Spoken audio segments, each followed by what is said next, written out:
2024 के लोकसभा चुनाव से पहले देश के 26 करोड़ यादवों को एकजुट कर पहले रामलीला मैदान के आम राष्ट्रपति की बॉडीगार्ड के अंदर सिख जाट राजपूत के अलावा 75 वर्ष से एक भी भर्ती नहीं होता। ये जातिवाद नहीं, हमारे पास अब कुर्बानी देने का टाइम नहीं है। ये जाति 5000 वर्ष पहले से चल रही है।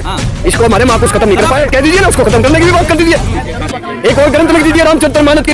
24 की तैयारी हो रही है। बागेश्वर बाबा ने निकाल दिया बीच हिंदू के नाम पर। बेरोजगारी, महंगाई, अडानी, अंबानी, रेल बेल गेल जो बिकने जा रहा है, संविधान खत्म हो रहा है, वोट की ताकत खत्म हो रही है, जातिगत जनगणना मुद्दा उठ रहा है, उसको डाउन करने के लिए तो दिया कि पूरे देश में बहुजन समाज के लोग आंदोलन के रूप में जाग चुका।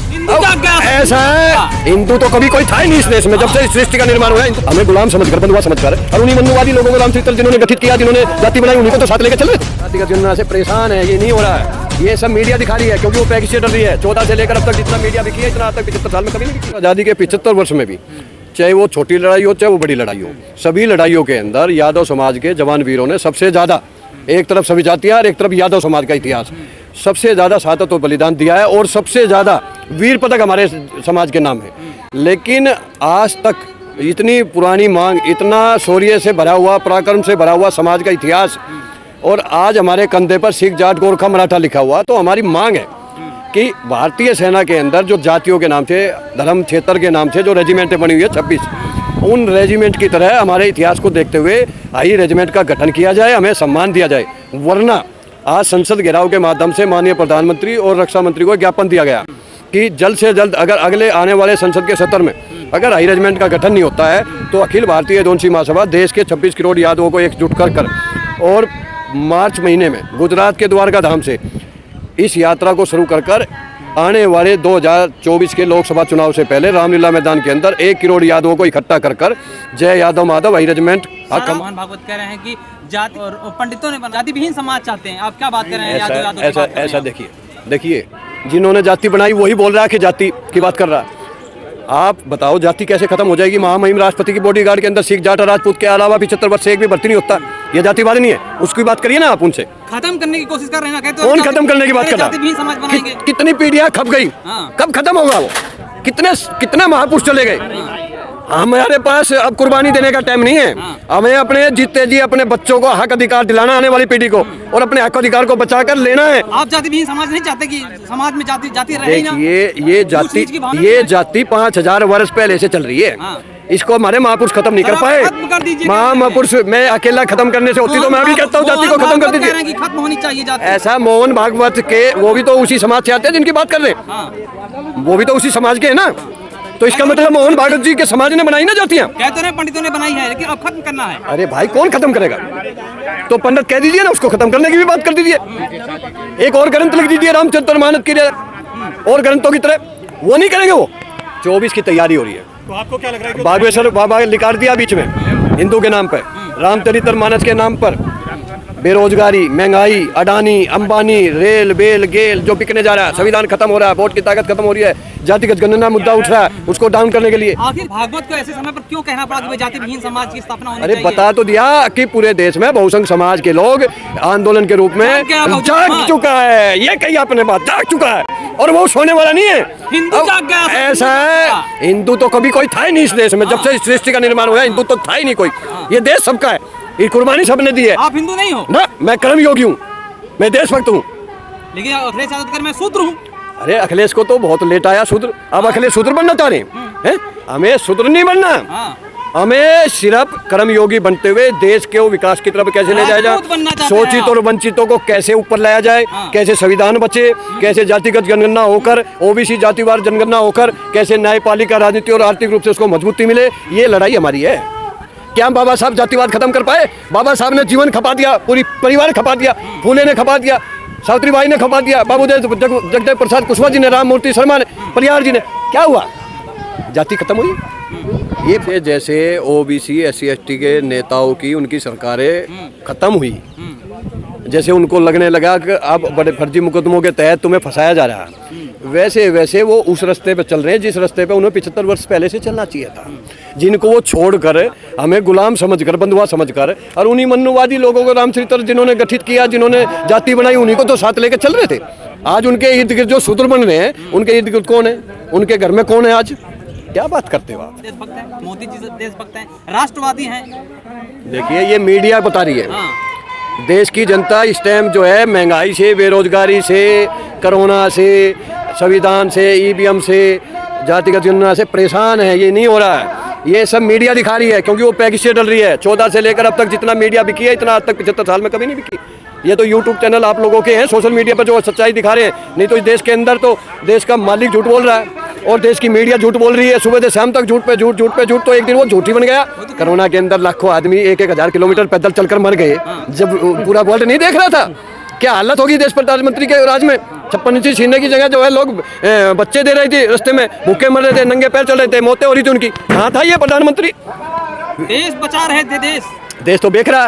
ये तो कहता था मैं देश नहीं बिक रहे, तुम्हारा रेल बेल गेल जेल हवाई अड्डा सब बेच दिया। प्राइवेटाइजेशन है। प्राइवेटाइजेशन क्यों कर रहा है? आपके बच्चों को जो हक मिल रहा है, SC OBC को आरक्षण मिल रहा है 49.5, वो छीन रहा है आपका। छीन लेंगे, आपका कॉलम ही खत्म हो जाएगा। अडानी अंबानी के हाथ में कंपनी आ जाएगी तो वो क्यों SC OBC का कॉलम रखेगा? तो जाति विहीन समाज बनेगा। जाति होगी तो आरक्षण होगा। अरे भाई, अब तो वो जो है 90% कब्जा जो 10 आपको मिला हुआ वो भी उनके पास चला जाएगा। आप लोग उनके बंधुआ बनोगे।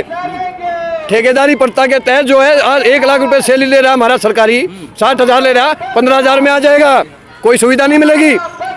ये बेवकूफ बनाया जा रहा है देश की जनता को, और खासकर SC OBC। लेकिन उनको नजर आ गया, अब ये जाग चुका है। सर यही SC OBC समाज मोदी जी को वोट करा था। देखिए, ये लोग जो है ना, इनके पास इतनी टीम वर्क है, मीडिया है, कुछ हमारे बीच में से ही लोगों को इस काम में लगा देते हैं। जैसे आप बागेश्वर बाबा को लगा, ऐसे ही लगा कर हमें बांटने का काम कर। बागेश्वर बाबा को भेज दो, हमारे जंगला में भेज दीजिए आप। चाइना जो कब्जा कर रहा है उसको तो पता है कब कब्जा करेगा, और वहाँ जाकर चाइना को मुंह तोड़ जवाब दे। इसको वो बाबा जी कर देते हैं। नहीं कर पाता वो पीड़ित बाबा जी के। देखिए भाई, एक हमारी लोकसभा ऐसी थी जिसमें इंसान की बात होती थी। आज वहाँ चिमटा बाबा, बोले बाबा, फलाना बाबा, जथेदार बाबा, कंप्यूटर बाबा, अब वहाँ बाबाओं की बात हो रही है। वो कह रहे हमारा साथ तो हम आपको हिंदू राष्ट्र देंगे। हाँ तो ठीक कह रहे हैं ना, साथ ले लेंगे आपको और फिर आपका अधिकार छीन लेंगे, आप पर अत्याचार नहीं करेंगे। और क्या कह रहे हैं, वो तो ठीक कह रहे हैं। भाई, किसी को बेवकूफ़ बनाना है तो उसको उसके लिए बात करके ही तो बेवकूफ़ बना सकते हो आप। हमारे लोग जो है, हमारे समाज के लोगों ने लूट लिया, हमारे नेताओं ने हमारे लोगों को लूट रहा। आप मोदी जी को बोल रहे हो, मैं कह रहा हूँ 300 सांसद हमारे हैं, तो आज इस्तीफा दे दीजिए। आपके समाज के हैं, OBC समाज से हैं। ये आप भी तो जातिवाद कर रहे हो ना, आपके समाज से। मीडिया को ये हक किसी ने दिया? एक जाति को कह रहा है ये आपके समाज से। सर, आप जाति को लेकर के यहाँ विधान पे बैठे हुए हैं। मैंने जाति खत्म करने के लिए आया हूँ यहाँ। सेना में जो हाई रेजिमेंट अगर वो खत्म कर देंगे तो हम मांग वापिस ले लेंगे। अभी कर देते हैं ऐलान, वापिस लेंगे हम मांग, लेकिन वो नहीं करेंगे। वो नहीं करेंगे, ना जाति जाएगी ना धर्म जाएगा। अगर आप उसके पीछे भागते रहे तो उनकी मनसा पूरी होती जाएगी, वो सत्ता मारते जाएंगे। इसलिए मैं खासकर बहुसंघ समाज के नेताओं को भी कहना चाहता हूँ, मंत्रियों को, चाहे वो मौर्य जी हों, चाहे वो हमारे चंद्रशेखर जी हों, जितना रामचरितमानस के पास, जितना भागवत के पीछे लगेंगे, उतना ही सत्ता में बीजेपी आएगी और आप सत्ता से बाहर जाओगे। यार मोदी जी शेर है, फिर ये शेर क्यों ला रहे हैं? जो अभी भी कह रहे हैं 8 और शेर आ रहे हैं, कभी मध्य प्रदेश में शेर चित्ते ला रहे हैं विदेशों से। इसका मतलब तो शेर तो फिर बहुत है। मोदी जी अकेले कहाँ से हो गए? जो शेर होता है वो शेर नहीं लगता, क्योंकि वो तो शेर है। विपक्ष में भारी है, उनका क्या नहीं। अरे भाई, विपक्ष आज बटा हुआ है। विपक्ष के काम अंदर बहुसंघ समाज की पार्टियां, उनके ऊपर इतने आरोप हैं फर्जी, वो बोल नहीं सकते, वो बोल नहीं सकते। इसीलिए तो मैं कहना चाहता हूँ कि हमें तो अपनों ने लूटा, गैरों में दम कहाँ था। ये ऐसे होगा, हमें मोदी से ज़्यादा, राहुल से ज़्यादा जो हमारे 47 मंत्री हैं SC OBC के और 300 सांसद हैं, उन सबको घेरना पड़ेगा, समाज से बहिष्कार की धमकी देनी पड़ेगी, उनको वोट की ताकत से बहिष्कार करना पड़ेगा, तब वो आपके मंच पर आकर आपकी आवाज़ को उठाएंगे। आपको तो अपनों ने लुटा है ना, आपकी संसद में आवाज़ क्यों नहीं उठाते हो? क्यों 10% EWS पास हो गया? आपका 93 से लेकर 93 में जाकर कितनी शहादत बलिदान जगह मंडल आयोग लागू हुआ, कैसे SC OBC का हुआ? आज बाबा साहब जो है SC ST को आरक्षण नहीं देते राजनीति में, तो वो 160-70 जो सांसद आते हैं उनमें से बन जाता कोई 131, एक भी नहीं आता, एक भी नहीं आता। क्या संविधान बच रहा आज? क्यों नहीं वो 131 सांसद उस आवाज को उठाते? क्यों नहीं हमारे बहुसंघ समाज की आवाज को उठाते? यही कारण है कि आज संविधान खतरे में। संविधान क्या, देश खतरे में। कैसे बचाएंगे? ऐसे बचेगा जैसे कि आप बहुसंघ समाज जागरूक हो रहा है। पूरा बहुसंघ समाज जो है, अगर नेता नहीं मानते तो उनके खिलाफ अभियान चलाओ, और सबको एक साथ लेकर 24 के चुनाव से पहले और 23 के 9 चुनाव से पहले एक बहुत बड़ा आंदोलन जो है। 35 साल अभी हमें कोई हिला ही नहीं सकता। देखिए मैं कह रहा हूँ, मैं 100 साल मरने वाला ही नहीं और पल का पता नहीं। छोड़िए ना इस बात को, क्योंकि जितना झूठा प्रधानमंत्री इस देश ने अब की बार मिला ना, ऐसा देश में कभी था ही नहीं। रात को प्रधानमंत्री 8 बजे आ जाए, हिंदू राष्ट्र घोषित कर दे, सारी सरकार उनकी है, हिंदू राष्ट्र उनके पास है, प्रधानमंत्री से कबूल कर लेंगे आप? मैं नहीं करता जी कोई कबूल। मैं इस देश का एक कर्मयोगी हूँ। इस देश में ना पहले हिंदू राष्ट्र था, ना कभी हिंदू थे। सब देश हिंदू मुसलमान सिख ईसाई सबका रहा है। जिसने बांटने का काम किया है, ये लड़ाई उनसे नहीं है, अब हमारी लड़ाई सत्ता से है। अभी आहिर रेजिमेंट की अगर मांग आप काफी टाइम से कर रहे हैं, अगर नहीं पूरी होती है तो क्या करेंगे? अगला नहीं पूरी होगी तो बता दिया ना, राष्ट्रव्यापी आंदोलन होगा हमारा और वोट की ताकत से, जनशक्ति से बहिष्कार करेंगे इन लोगों का। हम करेंगे जो हमारा हक अधिकार है संविधान के अंदर, जो बाबा साहब ने दिया। हम अपने हकों की लड़ाई के लिए रोड पर उतरेंगे और वोट की ताकत तो हमारे पास है ना। वो ईवीएम ने खत्म किया ना, लेकिन हम ईवीएम हटाओ, बैलेट पेपर से लाओ। 10 और 11 मार्च को रामलीला मैदान के अंदर WTP पैगाम। तमाम राजनीतिक पार्टी तो रोड पे आती नहीं ईवीएम के खिलाफ, आप अकेले कह रहे हो? अरे राजनीतिक पार्टी इसलिए नहीं आती, वो भ्रष्टाचार में लिप्त है। हमारे लोग भी उसी में लिप्त हैं।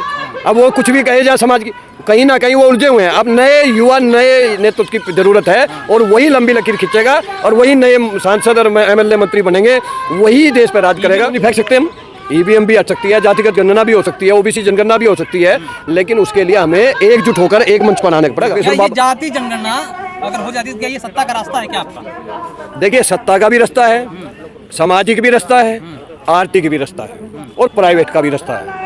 लेकिन उसकी गणना के साथ हम लोगों को एकजुट होकर, जिसकी जितनी संख्या भारी उतनी उसकी हिस्सेदारी। 90 पे 10 का राज नहीं चलेगा, नहीं चलेगा। वोट हमारा, राज तुम्हारा नहीं चलेगा। इन नारों के साथ भी हमें बड़े आंदोलन को करना पड़ेगा, तब जाकर जातिगत जनगणना होगी, वरना नहीं होगी। और एक राज्य में जातिगत जनगणना होने से इसको कोई फायदा नहीं मिलने वाला, रहने वाले, जब तक ये राष्ट्रीय लेवल पर नहीं होगी।